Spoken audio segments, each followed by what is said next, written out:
మన ప్రభు అయిన యేసుక్రీస్తు వారి సర్వశక్తి కలిగినటువంటి నామంలో మీ అందరికీ హృదయపూర్వక శుభవందనాలు తెలియజేస్తున్నాను. దేవుడు తన మాటలు మనకు తెలియజేస్తూ ఉన్నాడు. ఆ మాటలు మనల్ని అన్ని విధాలా ఆదరిస్తాయి, బలపరుస్తాయి.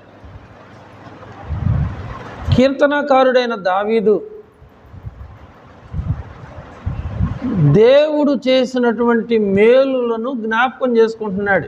దేవుడు నాకు చాలా మేలు చేశాడు, దేవుడు నాకు చాలా ఉపకారాలు చేశాడు, ఇంకా చేస్తున్నాడు అని ఆలోచించుకుంటూ ఒకరోజు తన మనసులో ఈ విధంగా ఆలోచించాడు. ఏమన్నాడంటే, నా అంతరింద్రియములను నీవే కలుగు చేసేటివి. అంతరింద్రియములు అంటే ముక్కు వాసన చూసిద్ది, కన్ను చూసిద్ది, నోరు మాట్లాడిద్ది, చర్మం ఏదైనా గిల్లినా ఎవరైనా తగిలినా స్పర్శ ఉంటుంది. నిన్ను తాకిన విషయం నీకు అర్థమవుతుంది అంటే నీ చర్మం మెలకుగా ఉంటుందన్నమాట. నీ బాడీలో ప్రతి ఒక్క అవయవాన్ని, అంతరింద్రియములను దేవుడు కలుగు చేశాడు. హల్లెలూయా. ప్రభు అన్నాడు, నీ తలలో వెంట్రుకలన్నీ దేవుడు లెక్కించాడు. తలలో ఎన్ని వెంట్రుకలు ఉంటాయి? ఎప్పుడన్నా లెక్కించారా? దేవుడు లెక్కించాడు. ఆయన సెలవు లేకుండా ఒక్కటైనా రాలి నేల పడదంట. మన జుట్టు ఊడిపోవటం కూడా దేవునికి తెలుసు. మనం కూర్చుండుట, మనం నిలుచుట, మనం ఎక్కడ దాగి ఉన్నా దేవుని కన్నులు ప్రతి స్థలములో మనం చూస్తూనే ఉన్నాయి. నేను కూర్చుండుట, నేను లేచుట నీకు తెలియను. నాకు మనసులో ఒక విషయం పడక మునిపే నా మనసు ఏంటో నీకు తెలుసు. చూసారా? ఒక ఆలోచన నీ మనసులోకి రాక మునిపే నువ్వేం ఆలోచిస్తున్నావో కూడా దేవునికి తెలుసు. నువ్వు కూర్చుండట తెలుసు, నువ్వు నిలుచుట తెలుసు.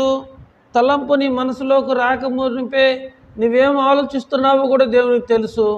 ఆయన నీ తల వెంట్రుకలన్నీ లెక్కించాడు. ఆయన సెలవు లేకుండా ఏ ఒక్కటి కూడా రాలి నేల పడదు. హల్లెలూయా. మీకు బాధలు ఉన్నాయని దేవునికి తెలీదా? చెప్పండి, నిజంగా చెప్పండి.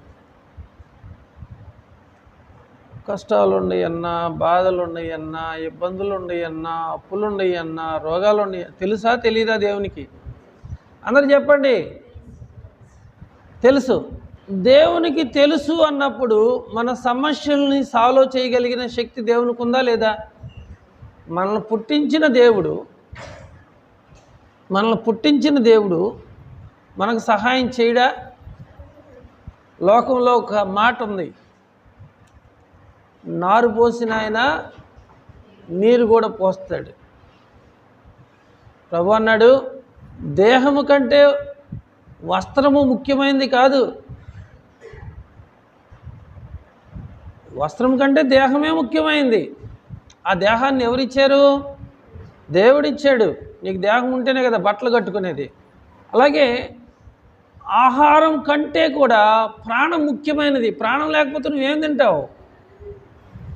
బాగా అర్థం చేసుకోండి నా మాటలు. చనిపోయిన వాడు తినలేడు. ప్రాణం ఇచ్చిన దేవుడు ఆహారం ఇస్తాడు. దేహం ఇచ్చిన దేవుడు వస్త్రాలు ఇస్తాడు. నువ్వు కూర్చుంటుట, నువ్వు నిలుచుట అస్తమో దేవునికి తెలుసు. ఇప్పుడు మనం ఏం చేయాలి? నీ భారము నీ దేవుడైన యెహోవా మీద మోపుము, ఆయన నిన్ను ఆదుకుంటాడు.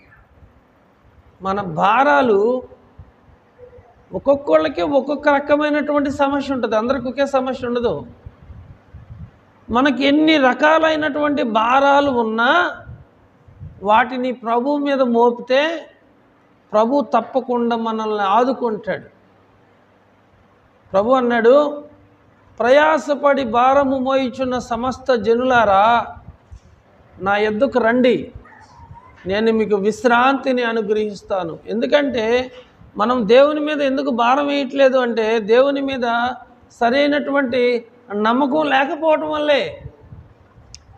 నువ్వు మనుషుల్ని నమ్ముతున్నావు, నువ్వు అధికారుల్ని నమ్ముతున్నావు, దేవుణ్ణి నమ్మలేకపోతున్నావు.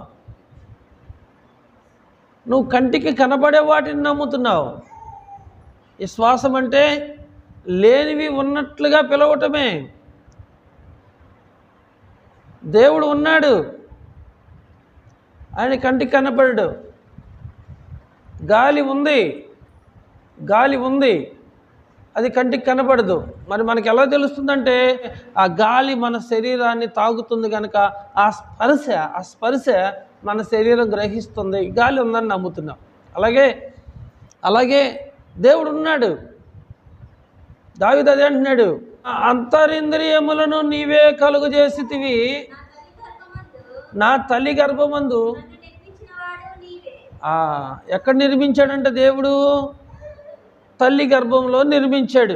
ఇప్పుడు మనల్ని నిర్మించింది ఎవరు? దేవుడు. ఎక్కడ? తల్లి గర్భంలో నిర్మించాడు. మరి మొదట మనిషిని దేవుడు ఎలా నిర్మించాడు? మొదట మనిషిని దేవుడు ఏం చేశాడంటే నేల మట్టితో నిర్మించాడు. మనిషిని దేవుడు మట్టితో నిర్మించాడు. నువ్వు ఎంతసేపు స్నానం చేసినా, ఎన్ని సోపులతో స్నానం చేసినా, నువ్వు రుద్దొక్కుందినా నీ దేహం మీద మట్టి వస్తూనే ఉంటుంది. మట్టి వస్తుంది అంటే నువ్వు సరిగా స్నానం చేయలేదని కాదు, నీ దేహం మట్టి దేహం. దేవుడు ఆదాముని నేల మట్టితో నిర్మించాడు, ఒక బొమ్మను చేశాడు, ఒక మట్టి బొమ్మను చేశాడు. ఎలా నిర్మించాడంటే బైబిల్ చెబుతుంది మనకి, నేను రహస్యమందు పుట్టిన నాడు భూమి యొక్క అగాధ స్థలములలో విచిత్రముగా నిర్మించాడట దేవుడు. ఎలా నిర్మించాడు? విచిత్రముగా నిర్మించాడు. ఈ లోకంలో మనుషులు కూరగాయలతో విగ్రహం చేస్తారు, పిండి ముద్దలతో విగ్రహాలు చేస్తారు, మట్టి ముద్దలతో చేస్తారు, వెండితో చేస్తారు, బంగారంతో చేస్తారు, రాయితో చేస్తారు, దేనితోనైనా విగ్రహాలు తయారు చేయగలుగుతారు. వారికి ఉన్నటువంటి తెలివితేటలతో వారు విగ్రహాలు చేస్తారు. కానీ దేవుడంట విచిత్రముగా నిర్మించాడట. కన్ను ఎంత, ఇక్కడ నిలబడితే కనీసం 2 కిలోమీటర్ల దూరం మనకు కనపడింది. కన్ను 2 కిలోమీటర్ల దూరం కనపడిద్దా లేదా? చూడండి, మన తల మొదలుకొని అరికాలు వరకు ప్రతి అవయవాన్ని గురించి కనుక మీరు మాట్లాడాల్సి వస్తే నిజంగా దేవుడు ఉన్నాడు. వెంట్రుకలు, దేవుడు ఉన్నాడా లేడా? కన్నులు, ముక్కు. ఒకరోజు ముక్కు పని చేయలేదనుకో ఏం చేస్తారు? వామ్మో నాకేదో అయిందంట, నాకు వాసన తెలియట్లేదు. ఒకరోజు నాలుగు పని చేయలేదనుకో, రుచి పసి తెలియకుండా, ఇంత కారం తిన్నా కానీ కారంగా లేదనుకో, అమ్మో నాకేదో అయింది, ఇంకా ఇంత కారం తిన్నా మంట పుట్టట్లేదు ఏంది? నిజంగా ఇదంతా ఏంది? కరెంటు పెడితే పని చేసేవాళ్ళమా మనం? కరెంటు ఉంటే ఫ్యాన్ తిరిగిద్ది, లైట్ వెలిగిద్ది. అసలు ఏ కరెంట్ లేకోకుండా మన దినచర్య అంతా కూడా, మన కాళ్ళు కానీ చేతులు కానీ తల మొదలుకొని అరికాలు వరకు కూడా ప్రతి అవయవం పనిచేస్తుంది అంటే దానికి నువ్వేం పెట్టుబడి పెడుతున్నావు? నిజంగా దేవుడు నిర్మాణం అద్భుతం. ఈ లోకములో ఉన్నటువంటి ఏ వైద్యుడైనా సరే, ఎటువంటి ఫిజిషియన్ అయినా సరే, కంటికి ఒక డాక్టరు, పంటికి ఒక డాక్టరు, గుండెకి ఒక డాక్టరు, ఎముకలకు ఒక డాక్టరు, స్కిన్కి ఒక డాక్టరు, ఎయిర్కి ఒక డాక్టరు, ఈఎన్టీ డాక్టర్, అంటే ఒక్కొక్క భాగాన్ని ఒక్కొక్క డాక్టర్ పంచుకొని ట్రీట్మెంట్ చేస్తూ ఉన్నారు. వీళ్ళందరూ దేవుడిచ్చిన అవయవాలకు మాత్రమే ట్రీట్మెంట్ ఇస్తారు. వీళ్ళు ఏమైనా సొంతగా ఏమైనా నిర్మించగలుగుతారా? సొంతగా ఏమైనా వీళ్ళు నిర్మించగలుగుతారా? ఎన్ని చదువులు చదివినా దేవుడు చేసిన పనిని ఎవ్వరు కూడా వీళ్ళు మరలా చేయలేరు. దేవుడు ఇచ్చినటువంటి అవయవాలకు ఇంజక్షన్లు చేస్తారు, మందులు వాడతారు, ఆపరేషన్లు చేస్తారు, కానీ దేవుడు చేసినట్లుగా ఏ మానవుడు చేయలేడు. బొమ్మలు చేయొచ్చు, మనిషిని చేయలేరు ఎవరు. దేవుడు బొమ్మను చేసి నాసికా రంధ్రాల్లో జీవాయువును ఊదినప్పుడు నరుడు జీవాత్మాయను. హల్లెలూయా. మనిషి తింటూ ఉన్నాడు, మనిషి తాగుతూ ఉన్నాడు, మనిషికి మంచి చెడ్డలు తెలివితేటలు అన్నీ ఇచ్చాడు. మీకు తెలుసా? బ్లైండ్ పర్సన్ చూడండి, చూడాలని ఆశ చూస్తాడా? ఒక మూగ వ్యక్తిని చూడండి, మాట్లాడాలనుకుంటాడు, మాట్లాడతాడా? ఒక నత్తి వ్యక్తిని చూడండి, అతను మాట్లాడితే అందరూ నవ్వుతారని సరిగా మాట్లాడాలనుకున్నా మాట్లాడగలుగుతాడా? 2 కాళ్ళు లేని వ్యక్తి, కుంటి వ్యక్తిని చూడండి, అందరిలాగా నేను నడవాలనుకుంటాడు కదా, నడవాలనుకుంటాడా లేదా? అసలు మన అవయవ భాగాలన్నీ కూడా సక్రమంగా పనిచేస్తున్నాయి అంటే దేవుడు మనకు సహాయం చేసినట్టా కాదా? దేవుడు సహాయం చేసినట్టు. ఎందుకంటే ఈ అవయవాలు మనం కొని తెచ్చుకున్నాయి కాదు. పళ్ళు ఊడిపోతే డాక్టర్లు కొత్త పళ్ళు వేస్తారు, కానీ దేవుడిచ్చిన పళ్ళతో సమానం అది. ఏమండి, బంగారు పన్ను పెట్టుకుంటారు, పళ్ళన్నీ ఊడిపోతాయి, ఫిట్టింగ్ ఉంటుంది, అవి ఏం లేదు, గట్టిగా కొరికామంటే అవి కూడా పనిచేయవు.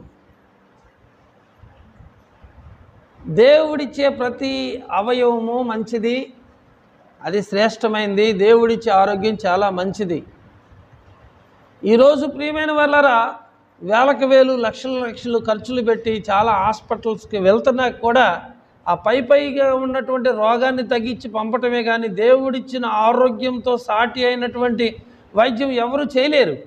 అందుకని ప్రభు అంటాడు, నేను రోగులను పిలువవచ్చితిని కానీ ఆరోగ్యవంతులను కాదు. రోగులకు వైద్యుడు అవసరం కానీ ఆరోగ్యం గలవారికి మాత్రము కాదు. దేవుడు పరమ వైద్యుడు. ఆయన తల మొదలుకొని అరికాల వరకు మనల్ని నిర్మించాడు. ఎక్కడ నిర్మించాడు అంటే మొదటి మనుషుణ్ణి నేల మట్టి నుండి నిర్మించాడు. నేల మట్టి నుండి నిర్మించి విచిత్రంగా నిర్మించాడట. వికృతంగా పుడితే భయపడతారు, దేవుడు అందంగా పుట్టించాడు. హల్లెలూయా. మనలందరినీ కూడా చాలా అందంగా పుట్టించాడు. అందరికి ఉన్నట్లుగానే మనకు 2 కళ్ళు ఉన్నాయి, ముక్కు ఉంది, కాళ్ళు ఉన్నాయి, చేతులు ఉన్నాయి, కానీ అందరిలాగా ఉన్నాము మనం. అందరికి ఉండే అవయవాలే మనకున్నాయి, కానీ అందరిలాగా ఉన్నామంటే డిఫరెంట్గా ఉన్నాం. మనిషిని పోలిన మనుషులు 7 ఉంటారన్న అంటారు. మనం చూసేమో లేదో తెలియదు, కానీ 7 ఉంటారు, కానీ కళ్ళు మార్పు ఉంటాయంట, వేలు ముద్రలు మార్పు ఉంటాయంట. మనుషులను పోలి మనుషులు ఉంటారు. అందుకని ఇప్పుడు మీ సేవకి వెళ్ళండి, ఆధార్ కార్డు కోసం కళ్ళు చెక్ చేస్తారు, ఏలు ముద్రలు ప్రింటింగ్ ఇదంతా చెక్ చేస్తారు. ఎందుకంటే మనిషిని పోలి మనిషి ఉండొచ్చు, కానీ ఏలు ముద్రలు కలవు, కళ్ళు కూడా కలవు. అసలు ఎంత గొప్ప దేవుడు అండి మన దేవుడు. అసలు అద్భుతం. ఎటువంటి రోగమైనా కూడా ఆయన మాత్రమే తీసేయగలుగుతాడు. మనస్ఫూర్తిగా చిన్నపిల్లలం అయ్యి మనం దేవుని సన్నిధిలో కన్నీరు కార్చి ప్రార్థన చేస్తే దేవుడు చెయ్యలేని సహాయం అంటూ ఏది లేదు. పూర్తిగా దేవుని నమ్మి చేయాలి. అందుకని ప్రభు అంటాడు, నమ్ముట నీ వలన అయితే నమ్మువానికి సమస్తము సాధ్యమే. ఆ నమ్మకమే మన పెట్టుబడి. ఏం జరిగిద్దోలే, చాలామంది పాస్టర్లు వచ్చి ప్రార్థన చేస్తున్నారుగా. ఒక పక్క ఏమో లోకములోనూ, ఇంకొక పక్క ఏమో దేవుని మీదను, ఇంకొక పక్క ఏమో ఎవరు ఏది చెబితే గాలికి చెట్టు ఎటు ఊగితే అటు ఊగినట్టుగా ఉండకూడదు. మీ శ్వాసము స్థిరముగా, బలముగా, ఖచ్చితంగా, నిశ్చయముగా ఉండాలి. ప్రియమైన వారు చూడండి, ఇక్కడ దేవుడు మొదటి మనిషిని నేలమట్టితో నిర్మించాడు, నాసికారంధ్రంలో జీవాయువును ఊదాడు, నరుడు జీవాత్మ అయిపోయాడు.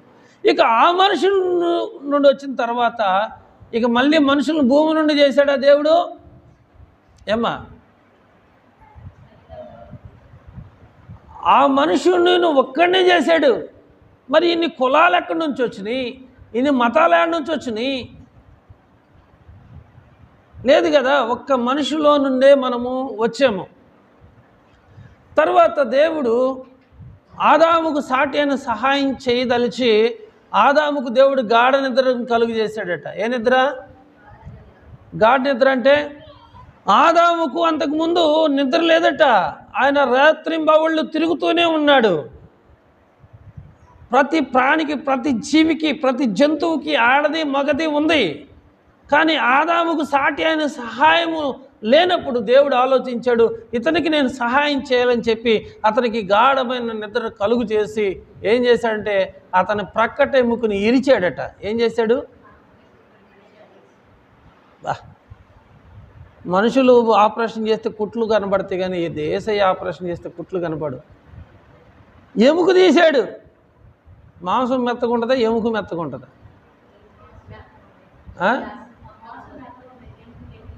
ఆడవాళ్ళు గట్టోళ్ళే. రైట్. ఆ ఎముక తీసి ఆ ఎముకను దేవుడు స్త్రీగా నిర్మించాడట. అంటే ఆదామునేమో మట్టితో నిర్మిస్తే ఆవునేమో ఎముకతో నిర్మించాడు. ఆమెకు వాడిన పదార్థం అంతా గట్టి గట్టి పదార్థాలే. ఓకే, ఆయనేమో మట్టితో, ఈమెమో ఎముక. మరి నిన్ను నన్ను ఎలా పుట్టించాడు దేవుడు అంటే వాళ్ళిద్దరు ద్వారా దేవుడు పుట్టించాడు. హల్లెలూయా, హల్లెలూయా. భూమి దున్యాం. భూమికి ఏం కావాలి? భూమిలో విత్తనం వేయాలి. ఏం చేయాలి? సీడ్, విత్తనం వేయాలి. విత్తనం వేస్తేనే కదా భూమి పండేది. అలాగే ఆ విత్తనము పురుషుల్లో పెట్టాడు దేవుడు. స్త్రీని పొలంగా పోల్చండి, పురుషుడిని విత్తనంగా పోల్చండి. ఆ విత్తనము ఆ భూమిలో పడినప్పుడు ఆ భూమి ఎలా ఫలించిద్దో అలాగే పానుపు నిష్కలంకమైంది. వివాహం అన్ని విషయంలోనూ ఘనమైంది, పానుపు నిష్కలంకమైంది. అది దేవుడు ఏర్పాటు చేసిందనమాట. భూమి మీద సంతానము ఉద్భవించాలి, అభివృద్ధి చెందాలి అంటే దేవుని యొక్క ఆలోచన. పిల్లలు ఇలాగా పుట్టాలి అని, పిల్లలు ఇలాగా పుట్టాలి అని. ఇప్పుడు దావీదు అంటున్నాడు, నా తల్లి గర్భమందు నన్ను నిర్మించిన వాడవు నీవే. నీవు నన్ను కలుగు చేసిన విధము చూడగా నాకు ఆశ్చర్యమును భయమును పుట్టుచున్నవి. దేవా, అందును బట్టి నీకు నేను కృతజ్ఞతాస్తుతులు చెల్లించుచున్నాను. అర్థమవుతుందా? దేవుడు కలుగు చేసిన ప్రతి అవయవం పనిచేస్తుందా లేదా? పనిచేస్తుందా లేదా? ఏ ఒక్క అవయవం పని చేయకపోయినా నీకు మనశ్శాంతి ఉండదు. ఇక దేవుడు మనకు సహాయం చేశాడు లేదా? సరే, ఇక్కడ చూసినట్లయితే ఇప్పుడు దేవుడు ఎక్కడ నిర్మించాడంట మనల్ని? ఆదామునేమో మట్టి నుండి నిర్మించాడు, అవనేమో ఎముక నుండి నిర్మించాడు. మనల్ని అయితే మాత్రం తల్లి గర్భం నుండే నిర్మించాడు. ఇప్పుడు దేవుని హస్తములు మనకు రూపుదిద్దిని. ఇప్పుడు దేవుడు మనల్ని ఎక్కడ చూశాడు అంటే, మనము పిండమునయ్యుండగా నీ కన్నులు నన్ను చూచెను అన్నాడు. ఎప్పుడు చూశాడు? పిండంగా ఉన్నప్పుడు. పిండం అంటే ఏంది? నెత్తుటి ముద్ద. నెత్తుటి ముద్ద. అది అందంగా ఉంటుందా? భయం వేసిద్ది చూస్తేనే, ఒళ్ళు గగ్గురు పొడుస్తూ ఉంటుంది. నెత్తుటి ముద్దగా ఉన్నప్పుడు దేవుడు నిన్ను ముద్దు పెట్టుకున్నాడు. 9 మాసాలు తల్లి గర్భంలో మనము పెరిగిన తర్వాత, తల్లి మనల్ని ప్రసవించిన తర్వాత ఆ పిల్లోడిని చూసి అమ్మ పోలిక, నాన్న పోలిక, మేనమా పోలిక, అచ్చం తాతలాగే ఉన్నాడు. మీ మమ్మీ కానీ, మీ డాడీ కానీ, మీ గ్రాండ్ ఫా కానీ ఎవరు నిన్ను క్రియేట్ చేయలే. దేవుడు క్రియేట్ చేశాడు. ఎలా చేశాడంటే నీ పోలికల చొప్పున నీ బిడ్డను నిర్మించాడు. ఎవరో పోలికలతో కాదు, నువ్వు ఎలా ఉండావో, నీ జనరేషన్ ఎలా ఉందో నీ పోలిక చొప్పున, అదిగో ఈ అమ్మాయి ఎలా ఉంది, ఇతను ఎలా ఉన్నాడు, అలాగే క్రియేట్ చేశాడంట దేవుడు. ఎంత గొప్ప సంగతి. మీరు దేని గురించి దిగులు పడుతున్నారు? అప్పులు ఉన్నాయని, పనులు లేవని. ఇదేగా మీ బాధలు. ఇంతకంటే ఏం బాధలు ఉన్నాయి మీకు? అసలు దేవుడు చూడండి రా, మన పిల్లలు మనలాగానే పుట్టించాడట, మన పోలిక చొప్పున పుట్టించాడంట. ఇంత గొప్ప దేవుడు మన దేవుడు. అంత గొప్ప దేవుడు ఒక చిల్లర కాగితం, చిత్తి కాగితాలు ఇవ్వడా మనకు అవసరమైతే? మరి దేని గురించి మనం దిగులు పడాలి? ఇంత నిర్మాణం దేవుడు నీకు ఇచ్చాడే. అందంగా పుట్టినా కూడా మానసిక సమస్యలతో ఎదుగు బొదుగు లేని వాళ్ళు ఎంతోమంది ఉన్నారు. కానీ నీకు నీకు చక్కగా నీ అవయవాలన్నీ కూడా పనిచేస్తున్నాయి. నీకు ఏది మంచో ఏది చెడ్డో నువ్వు తెలుసుకోగలుగుతున్నావు. ఎవరితో ఏం మాట్లాడాలో గ్రహింపు, వివేచన దేవుడు నీకు ఇస్తూ ఉన్నాడు. నువ్వు భయపడవచ్చు, ఇంకా భయపడకూడదు.